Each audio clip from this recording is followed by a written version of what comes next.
Welcome to Talks with Sheba, the place where real people give real answers on issues plaguing our community today.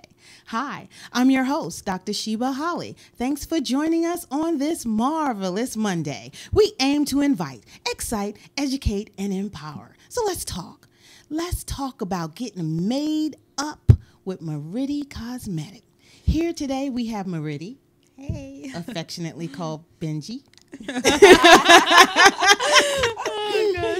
who shares an amazing story about being an entrepreneur. But what happens is she's solving a problem.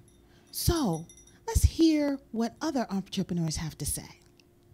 You are responsible for your life. And if you're sitting around waiting on somebody to save you, to fix you, to even help you, you are wasting your time, because only you have the power to take responsibility to move your life forward. For me, I, at a very rough time in my life, sat down and became very specific about writing down, what am I good at? What do I know how to do? And one of the things on my list was sales, and I'd been selling fax machines door to door. And then I said, you know, I wrote down the words, I want to come up with an idea I can send to millions of people, sell to millions of people. So I was very specific. So I would tell these people, what do you want? Take the time to sit with yourself and be specific and ask for it.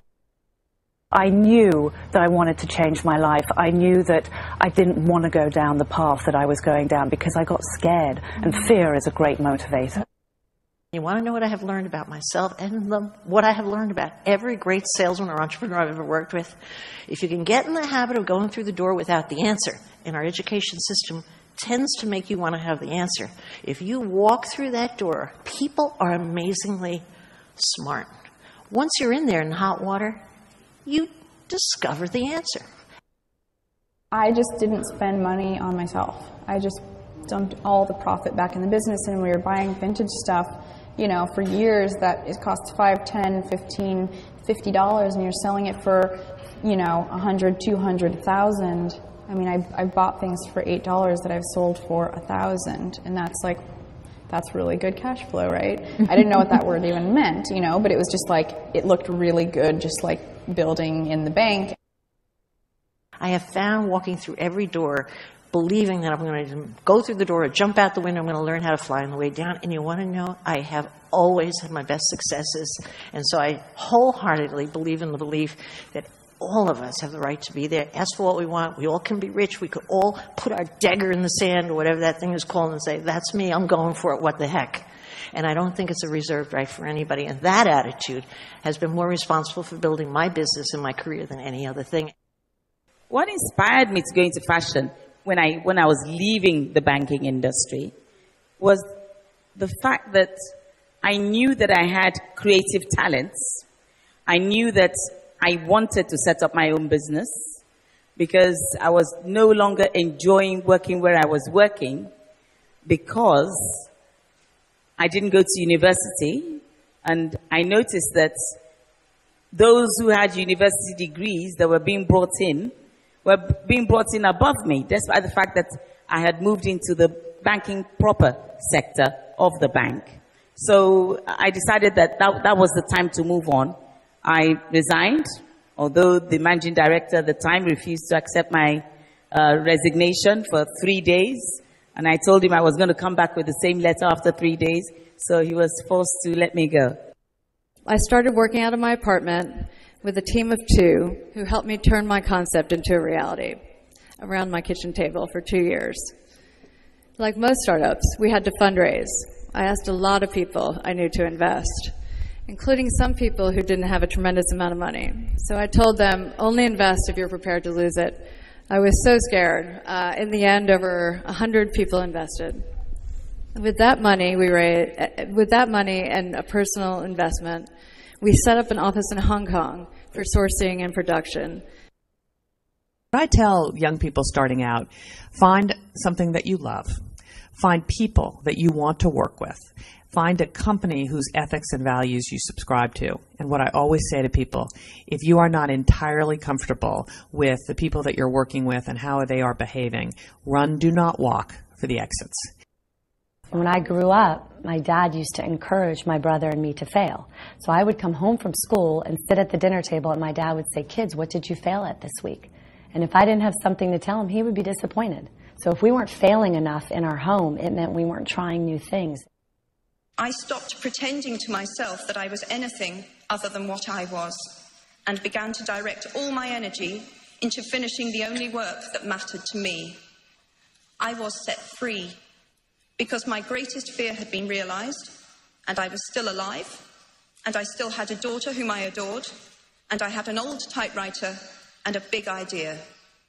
And so rock bottom became the solid foundation on which I rebuilt my life. It is impossible to live without failing at something, unless you live so cautiously that you might as well not have lived at all. I think it's very important to talk to people. And if you're a new business and a young business or even an old business, nothing is better than picking up the phone and talking to people. You know, how many times do things get lost in translation when you're sending emails? And I think that it's very important to be confident in business, not arrogant. You know, confidence is being certain that you're good at what you do, you're brilliant at what you do, and you can deliver what people want.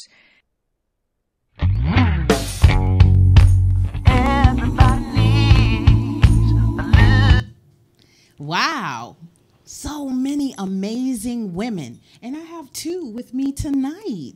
We have Mauridi, the founder and CEO of Mauridi Cosmetics. And we have Debra Chandler, KickFannie co-founder, business developer. Ladies, thank you for coming out tonight. Oh, you're welcome. Thank you for having us. I mean, you have an amazing story. Okay. No, really. You have an amazing story. So you started out as a makeup artist. Yes. And how long did you do that? I started as a makeup artist I was a makeup artist, I say, for over 15 years. So I've been working for every counter, from counter to counter. I even worked for non-counter product, but as long as it was beauty and makeup, I was into it. And where are you originally from? So I was born in Congo, but I was raised in Canada, Quebec City. So I'm Quebecoise, Congolese. Okay. And here you are in the U.S. making it happen, making dreams come true. That's what we do here. It is what we do. That's true. It is still the land of opportunity. Oh, yeah. That's especially true. For women. Especially for women. Everybody's dreaming. And we just saw that. You saw those powerful women? Yes, I did. Just not giving up. And that's the key. Yes. So what is your story? You have a family. Yes. So I have 3 children. Actually, I say 4. My husband is the 4th one. So I have 3 babies, 1 boy and 2 girls. With my husband, it's 2 boys and 2 girls. Okay. So when I had my first child, and then my second one, before my second one, I had a miscarriage, and then with the third one, that's when I was diagnosed with cancer. You were actually pregnant when you were diagnosed?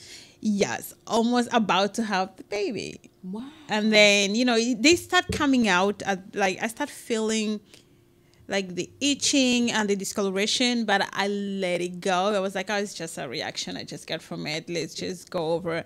And then after I got the baby, it's just getting worse and worse and worse. And that's when they did and find out like it was skin cancer, which was like a turnover for me. So I tried not to. Right. And that was in 2010. Yes, that was in 2010. So is there a type of skin cancer that you had? How did it happen? Could it give you an idea of how it came about? So what happened is they couldn't figure out what it was. So I was going to the hospital. They just see you can see on my neck, it's like something discoloration. And then they were like, we're not really sure what is it. And every week is getting worse and worse. And then it started getting bumps. And then they were like, my legs are itching. It's getting all over my body. It was so light. Even makeup could not cover it. So the doctor was like, okay, this is ridiculous. We have to figure out something because it's going over and over. We can't figure out what it was. And then there was one young doctor just look at me. I don't know what he did. He just called all the doctor out of the room where I was. Mm-hmm. And then they went outside. They came back. And then they told me, do you mind if we do a biopsy on you? I was like, what a biopsy? Because I never heard about biopsy. Okay. And then I was like, yeah, sure. And then they did the biopsy. And then I had to go back home and come back. And when I come back, the worst part was the doctor didn't even know how to say it. Right. He was like, "Do you want to sit down?" I was like, "Yeah, sure." He's like, "Oh, by the way, you have skin cancer, T-cell lymphoma." I think the only thing I heard was, "You're going to die." That's the only thing I heard. Did he say that? Even though No, he but didn't say that. He didn't say that because he just say, "Oh, we did the biopsy. You have skin cancer, T-cell lymphoma, but you'll be okay. We're gonna do our best to make you okay." And I think that's kind of how And a I was lot like- of us would react at first when they say you have cancer. You know, it's the big C, and you're like, oh my And God. skin cancer, your skin is the biggest organ on your body. If Oh, no it one is. knew that, Right. your skin is an organ, and it is the largest that you have. So he was like, but you could see he was trying to find a way to like soothe it. But I didn't want to hear anything. I just started crying. And he was like, "Oh my God, what should I do?" He's like, so I will explain a little bit. You are in this stage, you're almost on the stage 2, but there's only 3 stage.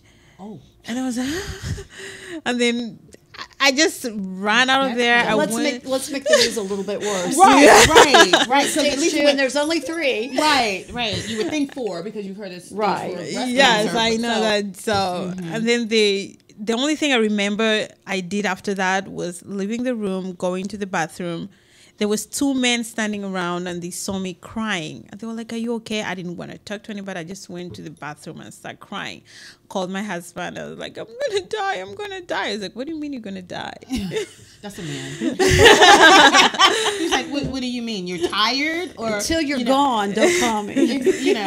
Don't say stuff like that. Yeah, he was like, and then I was in the bathroom for like an hour until somebody was like knocking at the door, tried to get me to open the door. And then I come down a little bit, I went back, and then they tried to explain. They say, "You know what, we're gonna start the treatment actually today.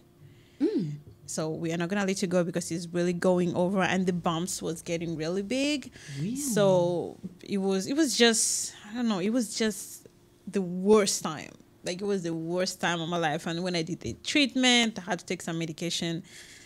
They just started the same day. So was it chemo? What kind of So treatment? they said the first thing they had to start was the light. They're going to start it with the light first to know if it's going to work well. Just because I had you can see, I had like, you see this mark. So it's all over down. Okay. So it was also on the face. So they thought it was the same thing. So they're like, "Oh my God, it's getting so bad." So we have bumps, we have that. So they start with the light. They gave me some vitamins.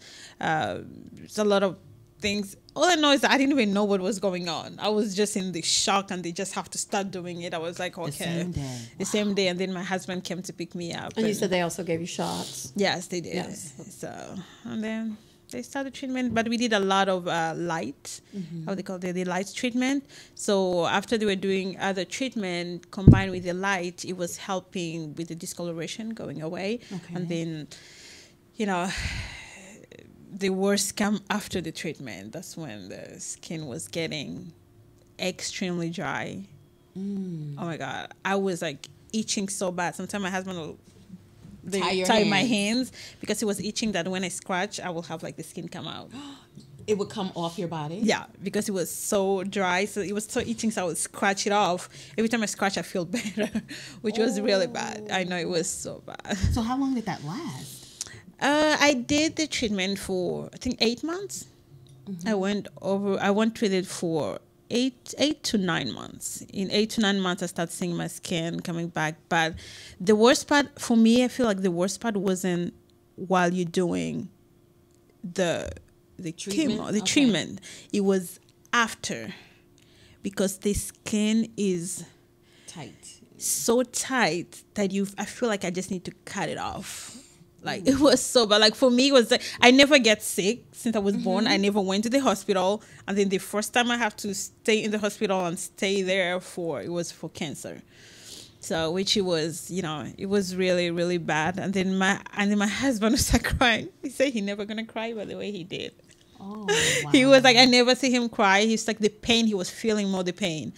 And then, the doctor said, there's nothing we can do, Mauridi. We're gonna try to prescribe some moisturizer to put on. Nothing was working.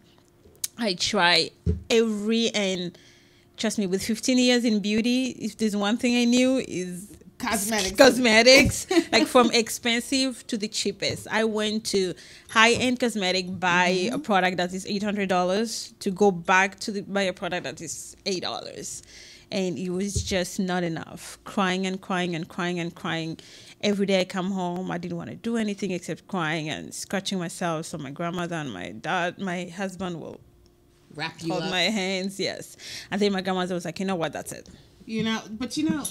My question is this, because there's people out there that have never heard of T-cell lymphoma. Mm-hmm. Okay, the symptoms, you thought it was just something you broke out from something you ate? So that day, I was taking a bath. So I was using the oil. So I put the oil in the water, and then I was laying inside. So when I come out, I saw bumps right away. I was like, I thought I had a reaction from the oil I put in the water. That's the first time you noticed Yes.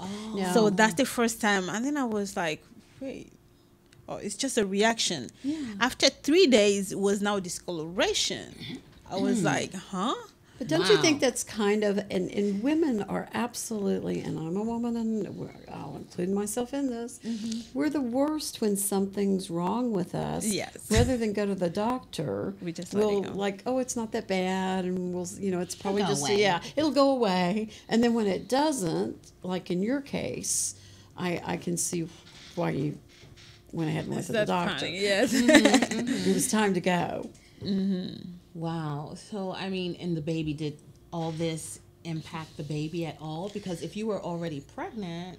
I was almost at the end of to have the baby. I was like almost at the end, and then I had the baby. So everything came up alive almost after I had the baby. That's when it kind of worsened. It became more worse. Like those bumps that I think was just a reaction, they were getting bigger. To the point that I was like, I feel it in my pants. I was like, wait, what is this? I know, it's gross hearing about it. It's really gross, but I had to get through. So it affected a lot, like my children, especially my son, become really aggravated about it.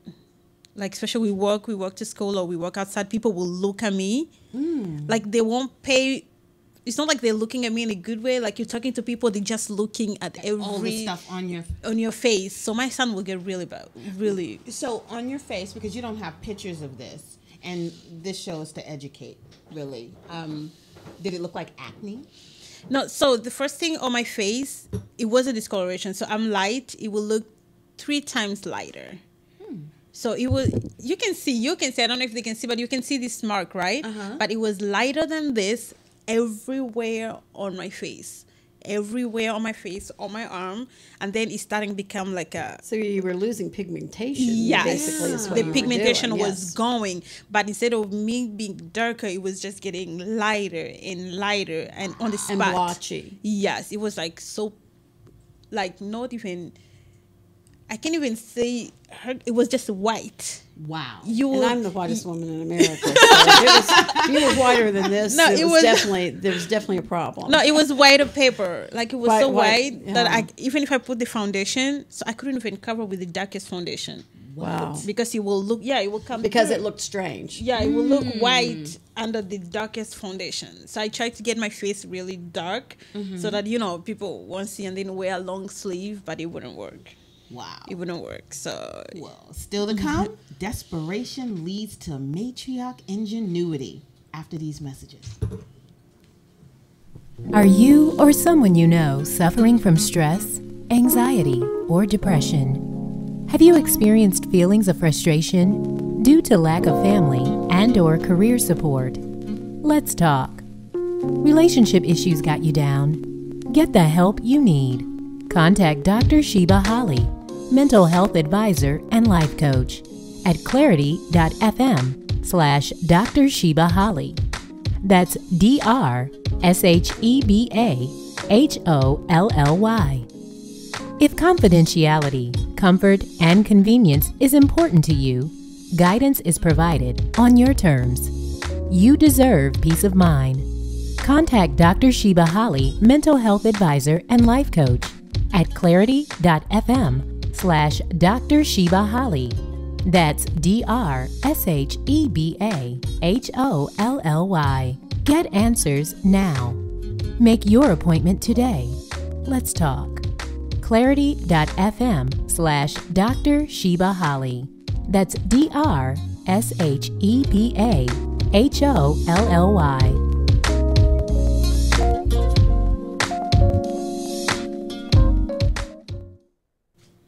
If you've just tuned in, you are on with Talks with Sheba. We have Mauridi here, and we have Debra Chandler of the KickFannie Foundation. KickFannie.com. KickFannie.com.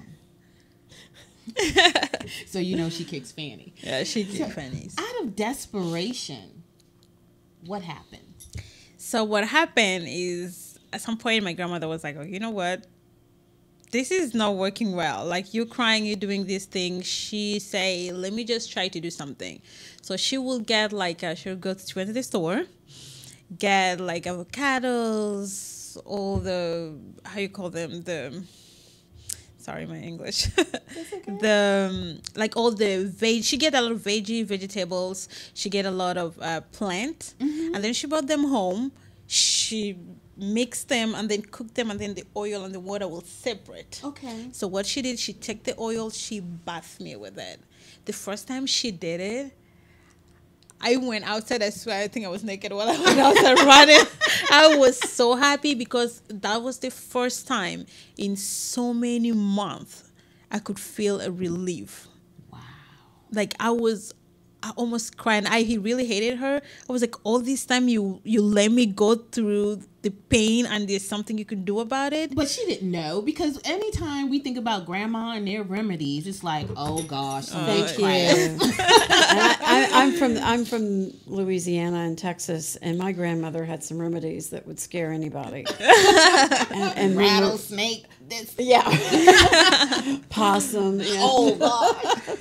But when Mauridi was telling me about this, I kind of giggled, because I can see, particularly a mother or a grandmother, knowing that they can fix it, or thinking they might be able to fix it with something. And I would have dismissed her in the beginning too. I've been like, no.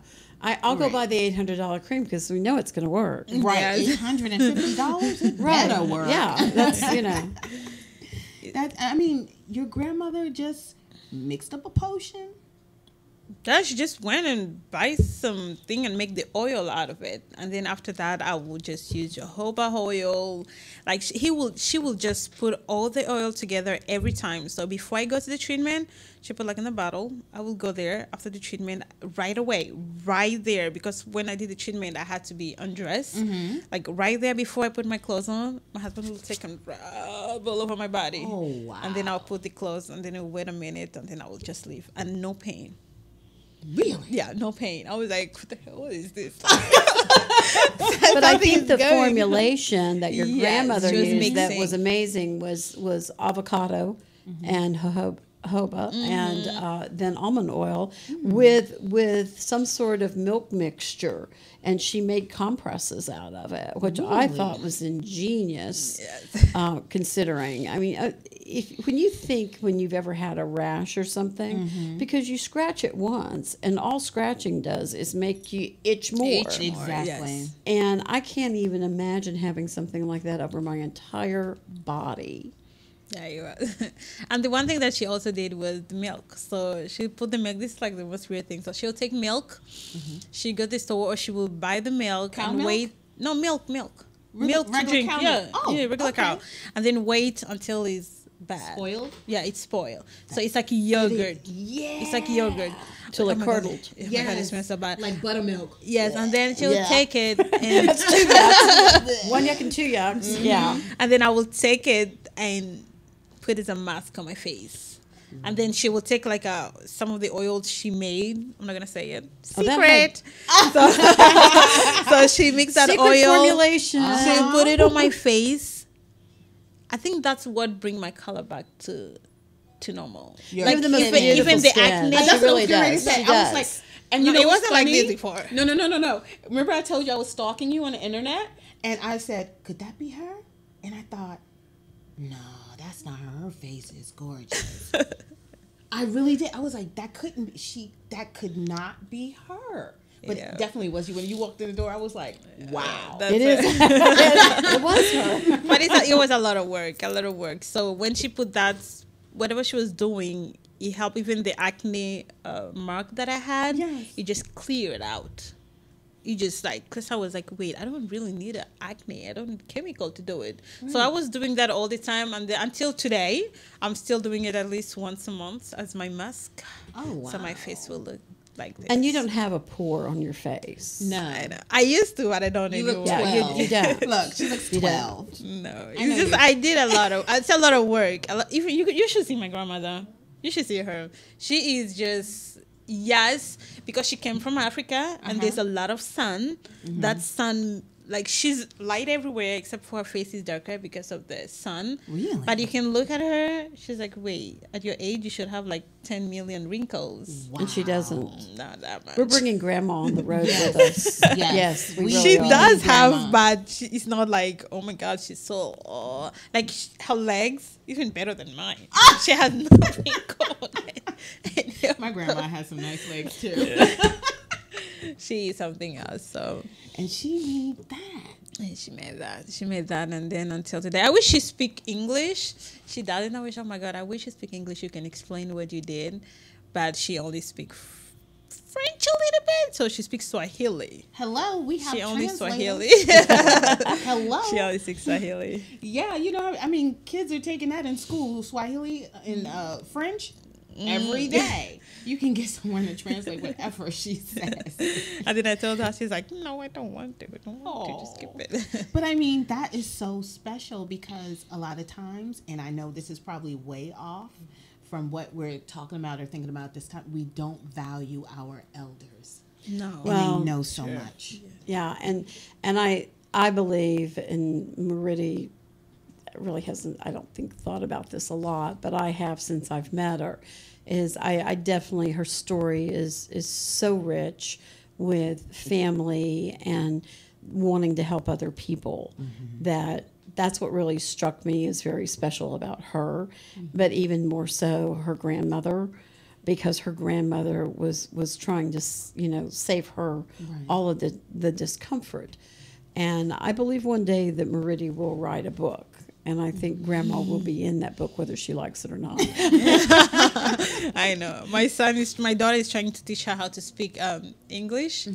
But instead of teaching her English, she's teaching her Spanish. That's hilarious. Because that's what she's learning in school. She's like table or whatever it is. And then my grandma is getting really well with Spanish because... Oh my gosh. because it's close to French or it's close to Swahili. Okay. So she's like, oh, I just learned a word. I was like, what is it? And then she told me, I was like, oh, that's Spanish. She's like, oh, it's not English?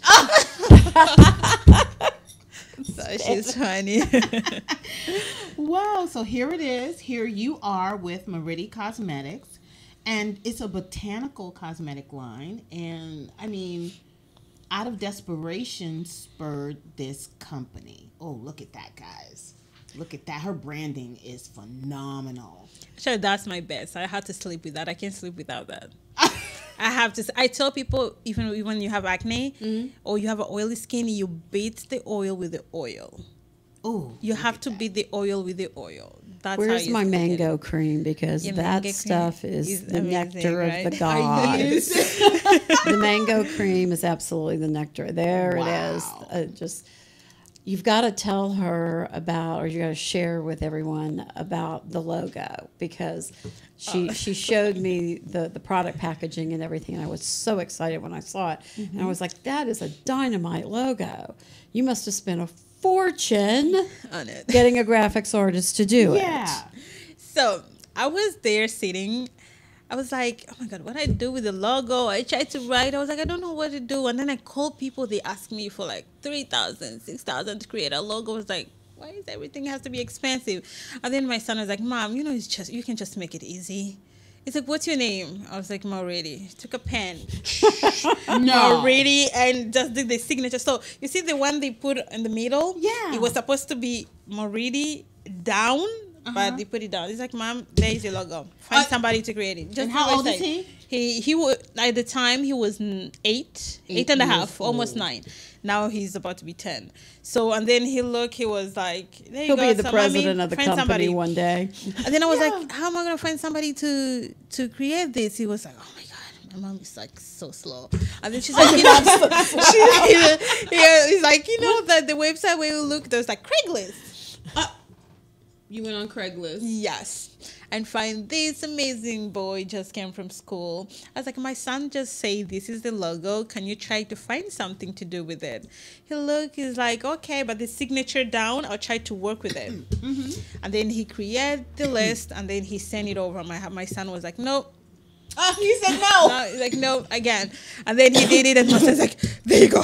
That's it, mommy. Oh my That's gosh. it, mommy. That's it, mommy. And then when quality what he did control to me? in the company. You know what he did on me? What did he do? I was like, oh, Mom, can you do something? I was like, yes. Like, can you just sign your signature here? I was like, what is this? Just sign. I will explain later. And then I was like, but I'm not going to sign. It's like, Mommy, just sign. And then I signed. He's like, okay, this is 10%. And don't try to look for it because you're never going to find it. Until today. Gosh. I was like, but it's going to be, he's like, that's fine. But that's 10%. You're never going to find it. And then he never gave me that paper. I don't know where they put that paper. It's like, so I was looking in his clothes. He's like, Mommy, don't even look because you're not going to find it. Oh my gosh. He probably took a picture of it and sent it to the cloud. He's savvy. He's pretty savvy. So here it is. Grandma makes the potion. Your son creates the logo. And I just love looking at your brand. And I can't wait to use it.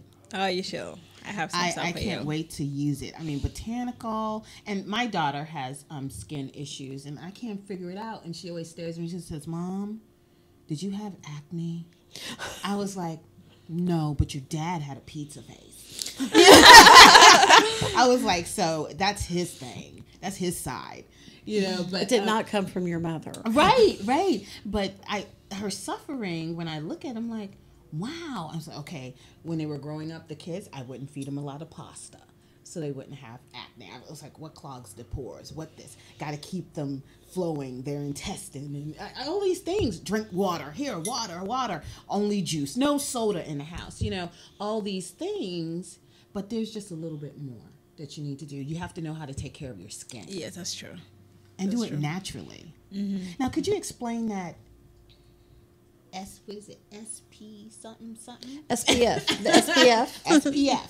I think that, and I ask you about this because you do not put the SPFs in your creams, and you were explaining to me the reason why, because most of the major brands, when they do the 12 to 15%, it really doesn't do anything for you it's very little protection. Yes, that's one thing. Before I go there's one thing I always say to myself is when somebody told me to use sunscreen, I say, black don't crack.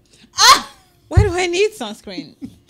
That's what I always say. I keep saying the same thing. And up to today, it's not that I'm bad at it. It's not like a bad thing. It's just the way we grew up as they didn't like push it. Like if you can look at all the race, the people who are like the best at it are Asian. Like people will be like, everybody will be so cute dressing up. That Asian will have like big hat. She makes sure you have seen that. Yes, when they're in the fields, when you would see movies, you see them with these large it doesn't matter what you do, how she look like. Body. Yes, because they are the best at protecting themselves, and cancer is not on their list. Wow, we were so smart growing up in Texas because we would lay ourselves out by the pool with baby oil with iodine in it, so we could. You were fried chicken. So not only and I looked like a red lollipop when it was all over, because I was singed. Literally. And nobody told us that wasn't the right thing to do. But I burnt myself like that every summer because we were not smart children. But we figured you get one good burn and then you can get onto the tan.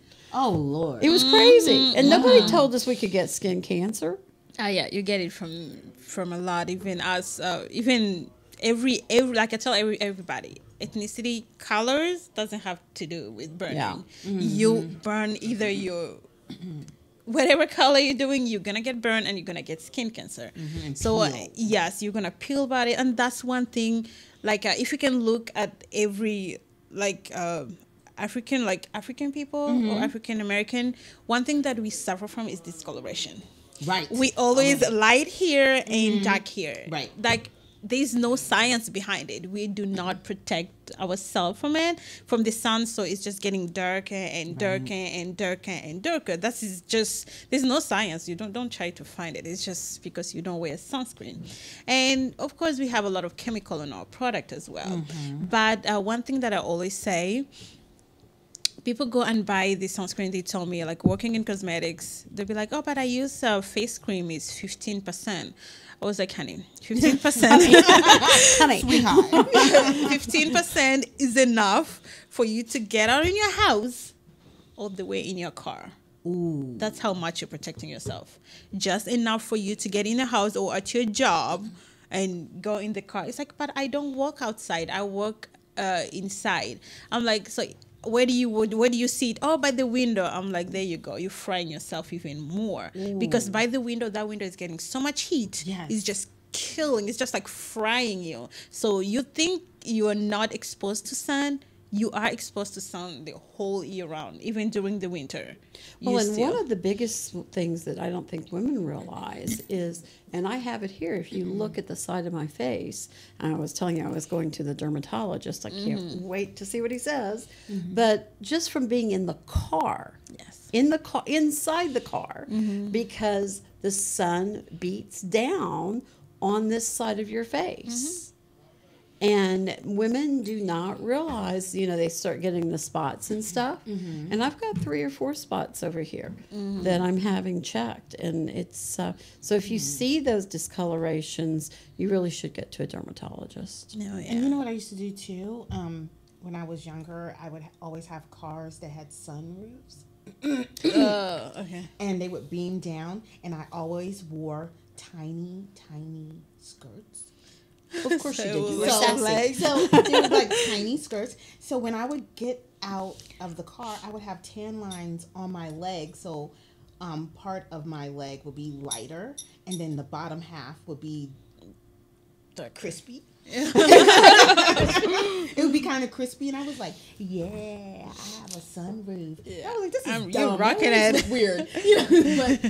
But even still, that's exposure, a lot of exposure. Yes, it does. So I tell people sunscreen in the moisturizer, it's not the best. You need to protect yourself, so you need to have a separate sunscreen.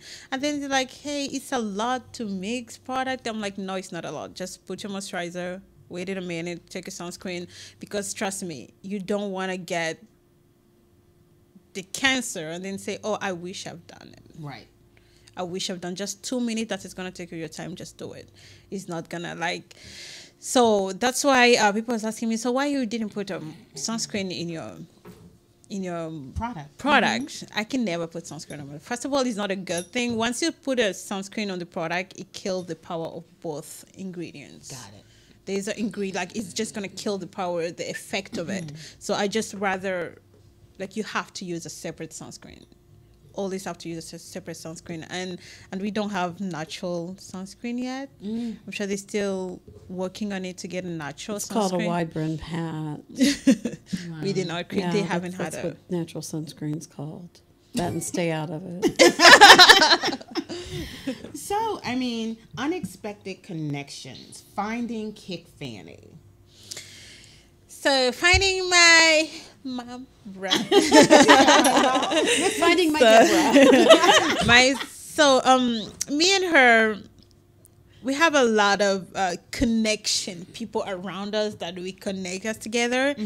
And then, just going through trying to find, like we heard on that video, you have to find the right person that you feel comfortable, and the right person you see say, wow, I feel comfortable working with her. So I went through everybody, and everybody was like, oh, so what's this? What do I get from this? They didn't really try to understand what I want or what's really the purpose, what I need them. So, but when I met Miss Debra, she was like, it was a disaster, by the way. Disaster? Oh my God, I can't even think about it. We are going to laugh about. We're already laughing 10 about years the from meeting, today, we're going to laugh about but it. 10 years from now, we're really going to laugh about it because it was such an interesting meeting. The first time she contacted me, she actually, and I will share this with the audience because anybody that wants to go out and start their own company, you've got to network with people, and you've got to be real about the people that you network with, and genuine, or it's not going to go anyplace. You can't just go to a networking meeting and go for a couple times and not show up again. Right. You have to put yourself into it, and I've done that for years, and that's how my company, of course, came around. But I was at a hockey game, and she pinged me on Facebook. I was posting for the hockey game. We were beating the Rangers. Go Caps. And so we sat there and like talked back and forth while I was watching the game. And I had never spoke with her before. She had asked to friend me, and I had friended her on Facebook. And I said, well, sure, let's meet. So we met, and you know when you have a Monday and everything goes wrong? That was that day. And you're trying so hard to impress someone that you're meeting with. And we've all had those Mondays. Oh my Mauridi had one of those Mondays when she came to meet me. It was, somebody had thrown makeup on her and soda on her. So this child was doing a wedding. I was doing a wedding, and they have this child. He has Pepsi, squeezed it up. No. And had a white shirt all over. Oh. And she looked a little frazzled when we met, and I thought, oh, this poor girl. And she's like trying to launch a national cosmetics company, and this is not good. And so I started with her, and I said, tell me your story, because that's what I want to know. That if I want to hear that passion in an entrepreneur's voice. Right. Because if you don't have that passion, then what are you doing? Because a lot of people think that they can quit a job and start a company, and they're going to have all this time, and they're going to make a lot of money, and they're going to have more time to take off, and life's going to be roses. So not. Negative Captain. So you've got to have the passion to be able to survive being an entrepreneur in the first few years. Absolutely. It's a lot of work. So she started telling me this story, and I got choked up because her passion was there. I've had family members with skin cancer, not to the degree that she's had, and I know it's a huge issue. I worked for a few years in the cosmetics industry when I was much younger, and I knew where she was coming from, where the ingredients are in the formulations and everything. And then she pulled out, when I say, guys, the mango cream is the elixir of the gods. It'll make your skin look amazing. So she pulls it out of her bag, and I look at the at the packaging alone, and I'm like, oh, little girl, you're sharp. Wow. You not only are passionate, you've got a botanical screen. Yeah. So I started asking her all the questions, of course, about how she was having it formulated and all that stuff. And every time she hit it right on the mark. She's got her act together as an entrepreneur. It's my baby. She has goals. She's got very significant goals that we can certainly shoot for. But what impressed me most of all was she put together her distribution channel. And this is one of the things that will kill a lot of entrepreneurs. They think up a great product, and they can produce it on a small scale. But that only gets them so far. It doesn't get them over the hump. Right. And she is a savvy little businesswoman. Nice. You can now take a bow and smile. Yes, I was very impressed with her. And I told her, I said, if you would like to work with me, I would very much like to take you on with KickFannie Consulting, because we started the company in 2014 with national and international level mentors and consultants. And I did it out of a love for entrepreneurs. I was in financial services for many years, and I've worked with so many entrepreneurs. And the thing that breaks my heart is when I see an entrepreneur that's not profitable. And they're putting their heart and soul and all their money into it and getting divorces because they're not at home, whether they're men or women. Right. It goes both ways. And I just see someone here that has put her heart and soul in it and done a lot of the right things. And I know that what we can do from a consulting group standpoint is really take her to that next level. And it's going to be very exciting. I think I'm as happy as she is about it, because we started working together a few weeks ago, and we're already kicking some fanny, aren't we? We are. We're on a radio show already. She's had a couple of things happen. We've got a photo shoot on the 20th, and we've commercial, got, right? We have a great team coming up with a national reporter that is doing story videos. And basically we're going to do the story of Mauridi, so that we can do some other bigger things. And we're very excited about that. That's coming probably in the next month and a half or so, that we'll do that filming. So she's going to become a film star right away.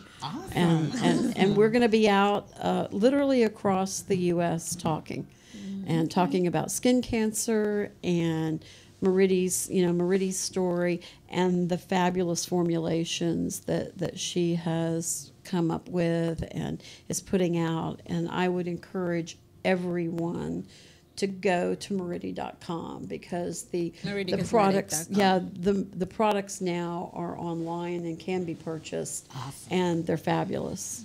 They're fabulous. Now we're going to go and find out 15 characteristics of an entrepreneur, and we'll be back to see what's going on internationally with them.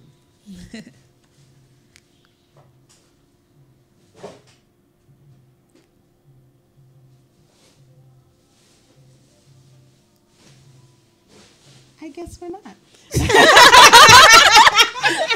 That's one of those live moments. 15 signs you're an entrepreneur. Passionate, dedicated, optimistic. These words can apply to entrepreneurs. But insecure and troublemaker are also accurate, according to many who know a success when they see one. You might be an entrepreneur if the following traits describe you. 1. You take action. Barbara Corcoran, founder of the Corcoran Group and co-star of TV's Shark Tank, says people who have a concept but not a detailed strategy are more likely to have that special entrepreneurial ability. Corcoran's recommendation? Invent as you go, rather than spending time writing a plan at your desk. 2.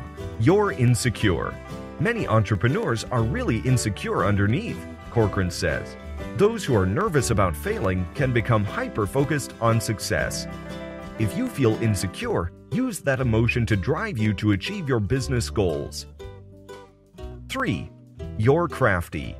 One of my favorite TV shows growing up was MacGyver, says Tony Hsieh, CEO of Zappos, because he never had exactly the resources he needed, but would somehow figure out how to make everything work out. Hsieh says he admires MacGyver's creativity, optimism, and street smarts. It's not about having enough resources, but being resourceful with what you do have. 4. You're obsessed with cash flow. All I ever thought about was cash flow and liquidity, says Joe Gustafson, founder of Brainshark. You need cash to fight the battle one more day, even if you have the best company in the world. 5. You get into hot water.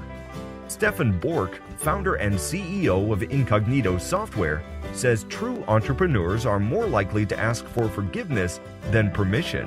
Entrepreneurs are never satisfied with the status quo, he says.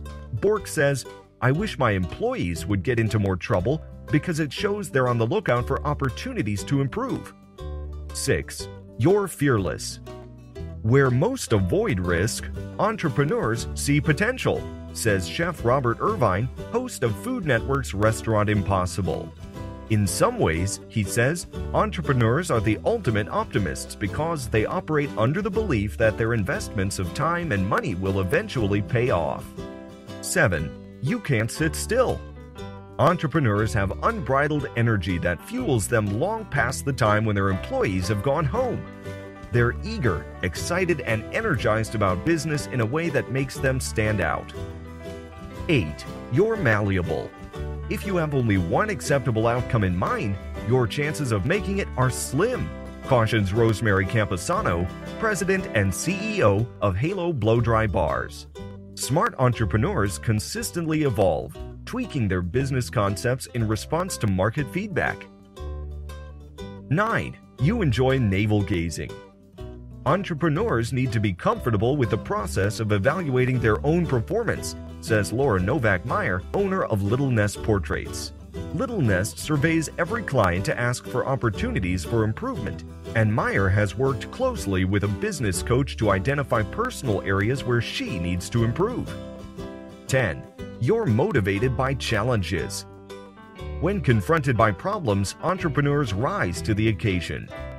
Challenges motivate them to work harder, says Jeff Platt, CEO of the Sky Zone Indoor Trampoline Park franchise. Candace Nelson, founder of Sprinkles Cupcakes, agrees. Despite naysayers who questioned her idea for a bakery in the midst of the carb-fearing early 2000s, she persevered and now has locations in 8 states. 11. You consider yourself an outsider. Entrepreneurs aren't always accepted, says Vincent Petrick, founder of JP Licks, a chain of ice cream shops. They are often rejected for being different in some way, and that just makes them work harder, he says. Rather than copying what most ice cream shops were doing, Petrick forged his own path. His early competitors, all but one, are no longer in business. 12. You recover quickly. It's a popular notion that successful entrepreneurs fail fast and fail often. If you fail, resist the urge to mope or feel sorry for yourself. Don't wallow, move on to the next big thing immediately. 13. You fulfill needs. Many people recognize marketplace holes, but the true entrepreneur takes them from cocktail napkin to reality, says Jennifer Dawn, partner in Savor the Success, a business network for women. Entrepreneurs think of a way to fix it and take steps to fix it. They're innovators. 14. You surround yourself with advisors. Actress Jessica Alba, co-founder and president of The Honest Company, says it's important to surround yourself with people smarter than you and to listen to ideas that aren't yours. True entrepreneurs don't hire yes men. They talk to those with experience and conduct thorough research, gathering as much information as they can to make informed decisions. 15. You work and play hard. Entrepreneurs fall down and pick themselves up until they get it right, says Micah Kaufman, who snowboards and sails in addition to running Fiverr, the online marketplace he co-founded. During Fiverr's launch, instead of trying to deal with an endless number of potential challenges, Kaufman and his team focused on the single biggest challenge every marketplace has: building liquidity. He says, not building liquidity is like worrying about the skills needed for frontside 360 jumps before learning snowboarding basics.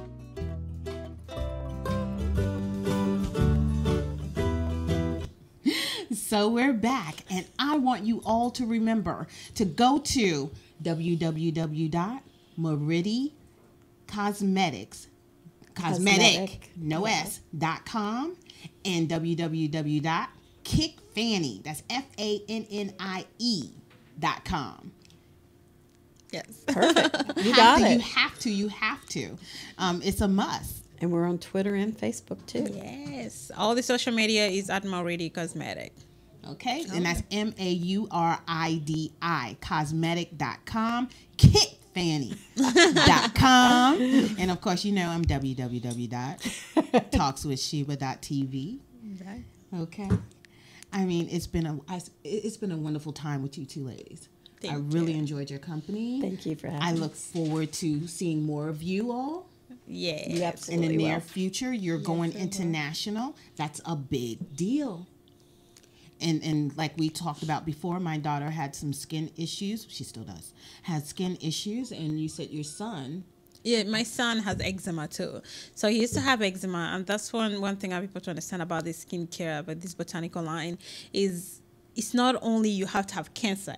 All of us have a skin problem. We all has a skin problem, sensitivity. And when he has eczema, I have to go every year. Like every year, I have to go and get the medication. So for 2 years, I didn't go to the doctor because he was using the product. And then when I went, because he had a fever, the doctor was like, wait, I haven't seen you for 2 years for the eczema product. I was like, oh, yeah. And then I brought her the product. And then she was like, oh, this is why. Oh, yeah, so she it really helped. Some. Yeah. Dr. She did. She did. Oh, she did order some. Well, yes. Very good. Well, it's a wrap for us on this marvelous Monday. Thanks for joining us, Mauridi. And Debra Chandler of KickFannie.com and Mauridi Cosmetics. Remember what I said. Go to those websites. Get that information here and get those cosmetics to soothe that skin. Do you hear me? And remember, work like you don't need the money. Love like you've never been hurt, and dance like nobody's looking. We'll talk later. Talks with Sheba. Be empowered.